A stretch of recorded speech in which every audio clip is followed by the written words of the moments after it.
எல்லாருக்கும் நமஸ்காரம். இன்னைக்கு ஸ்ரீமன் நாராயணியத்துல தசகம் 47 பார்க்க போறோம். உலூகல பந்தனம் கல்யதாம் ராகம். இதுல அந்த பெருமாளை பெருமாளோட அம்மாவா இருக்கக்கூடிய யசோதா எப்படி உரல்ல கட்டி போட்டா, எதுக்காக கட்டி போட்டா அப்படிங்கறத தான் நம்ம கத்துக்க போறோம். இந்த கதையெல்லாம் ஏற்கனவே நிறைய பேருக்கு தெரிஞ்சிருந்தா கூட சில கதைகள் எல்லாம் நம்மளுக்கு கேட்க கேட்க என்னைக்குமே ஒரு புதுசா கேட்கிற ஒரு அனுபவம் வரும் இல்லையா? அந்த மாதிரி இருக்கக்கூடிய கதைகள்ல இதுவும் ஒண்ணு.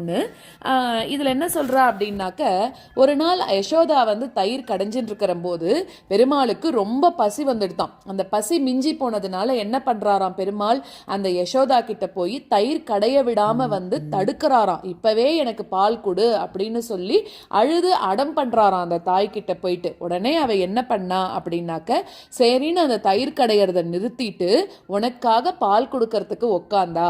நீ அந்த அம்மா மடியில ஏறி உக்காந்துட்டு அந்த பாலை சாப்பிட்ட அப்படின்னு சொல்றான்.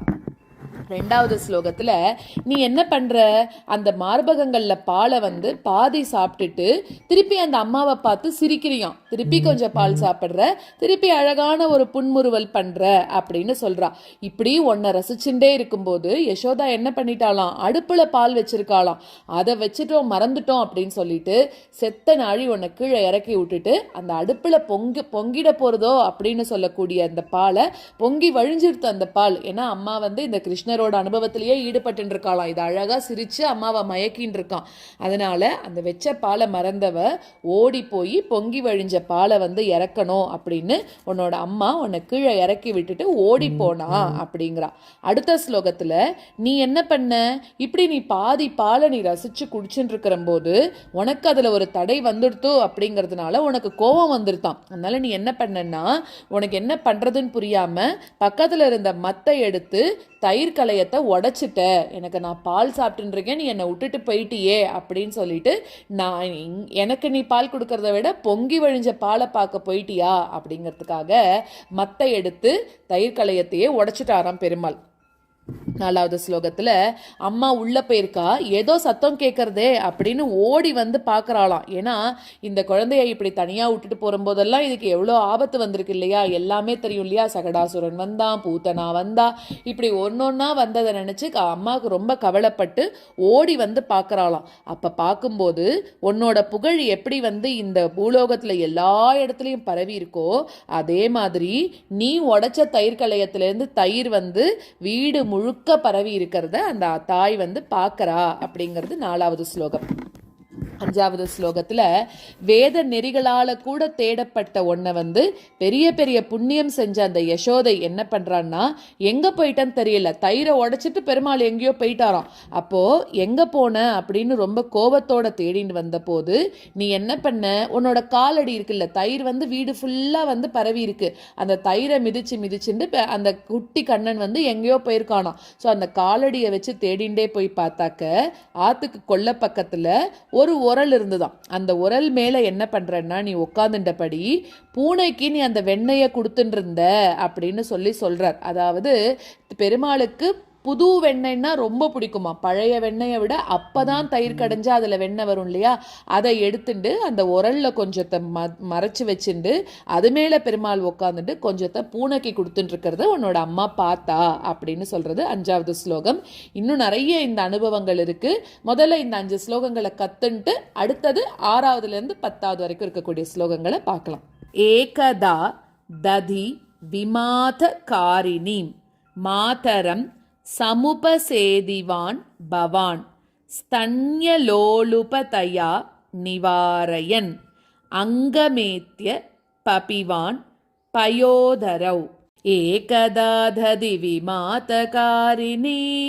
மாதரம் சமுபசேதிவான் பவான்.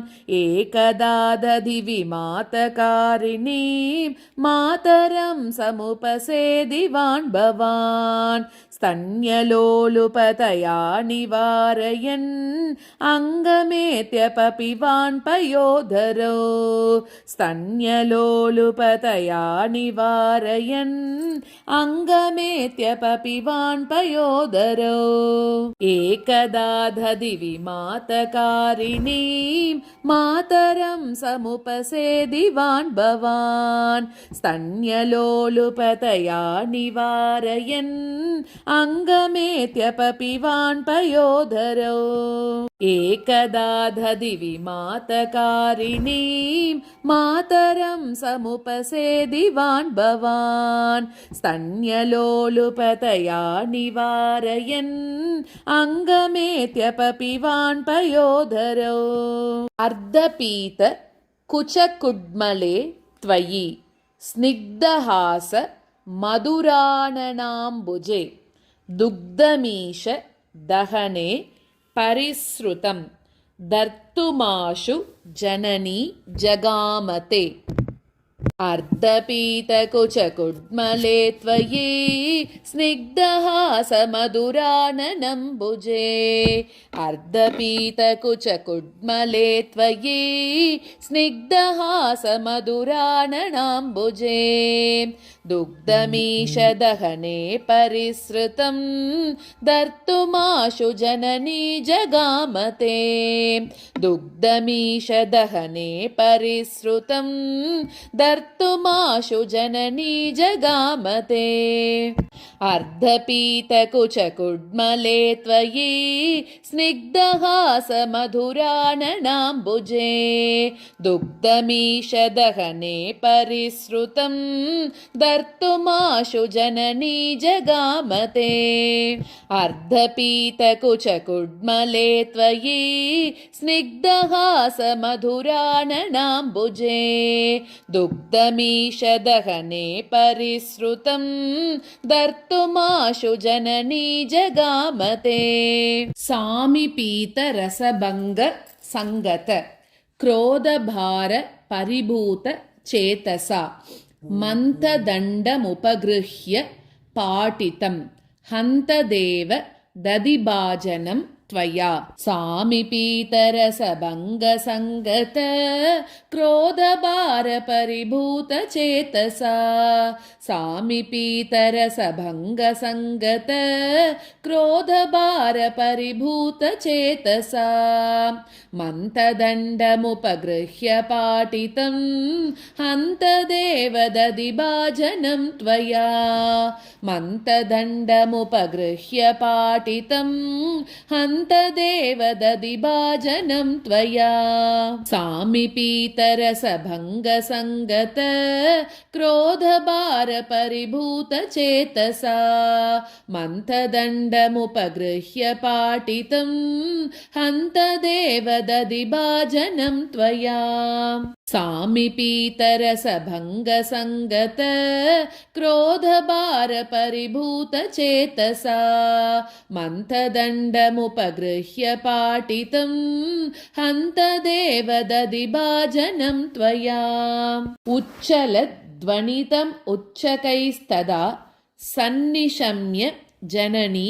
समादृता त्वद्यशो विसरवत् ददर्श सा सद्य एव दिदि विस्तृतं क्षितौ उच्चलध्वनितमुच्चकैस्तदा सन्निशम्य जननी समादृता उच्चलध्वनितमुच्चकैस्तदा सन्निशम्य जननी समादृता त्वद्यशो विसरवद्ददर्श सा सद्य एव दधि विस्तृतं क्षितौ त्वद्यशो विसरवद्ददर्श सा सद्य एव दधि विस्तृतं क्षितौ उच्चलध्वनितमुच्चकैस्तदा सन्निशम्य जननी समादृता त्वद्यशो विसरवद्ददर्श सा सद्य एव दधि विस्तृतं क्षितौ उच्चलध्वनितमुच्चकैस्तदा सन्निशम्य जननी समादृता त्वद्यशो विसरवद्ददर्श सा सद्य एव दधि विस्तृतं क्षितौ वेदमार्ग परिमार्गितं रुषा त्वामवीक्ष्य परिमार्गयन्त्यसौ सन्ददर्श सुकृतिं युलूकले दीयमान नवनीत मोदवे वेदमार्गपरिमार्गितं रुषा त्वामवीक्ष्य परिमार्गयन्त्यसौ वेदमार्गपरिमार्गितं रुषा त्वामवीक्ष्य परिमार्गयन्त्यसौ सन्ददर्श सुकृतिन्युलूकले दीयमाननवनीतमोदवे सन्ददर्श सुकृतिन्युलूकले दीयमाननवनीतमोदवे वेदमार्गपरिमार्गितं रुषा त्वामवीक्ष्य परिमार्गयन्त्यसौ सन्ददर्श सुकृतिन्युलूकले दीयमाननवनीतमोदवे वेदमार्गपरिमार्गितं रुषा त्वामवीक्ष्य परिमार्गयन्त्यसौ सन्ददर्श सुकृतिन्युलूकले दीयमाननवनीतमोदवे